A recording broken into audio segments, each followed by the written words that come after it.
зачудува фактот што не постои комуникација или соодветна координација помеѓу овие две институции, особено што Дирекцијата за заштита на лични податоци доставува и извештај до Собранието на Републиката, што е своевиден факт дека што значи ова како постапување, како проект, кога се работи за обработка на лични податоци на граѓани во голема мера. Личната карта содржи голем обем на лични податоци. Не станува збор само за име и презиме, тука се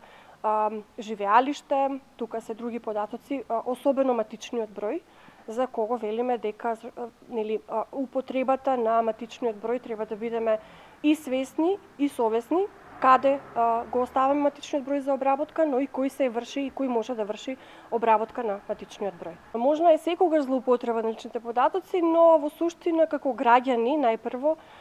сакаме да знаеме во која насока, односно во која мера овие институции го намалуваат степенот на злоупотреба, односно кои се мерките за надминување на ризик од злоупотреба и на кој начин едните или другите постапуваат во однос на обработката на личните податоци.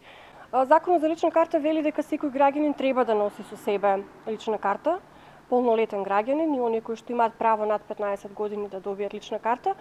но во суштина легитимирањето како процес, како постапка, може да го врши само службено лице. И тоа кое што е овластено со закон.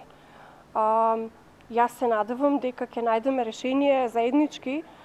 како ова да се надмине, бидејќи самото легитимирање како легитимирање на или утврдување на идентитет, она што го споревме претходно, значи дали се работи за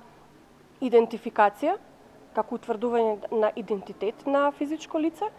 или се работи за верификација на идентитет, што е веќе една посложена постапка.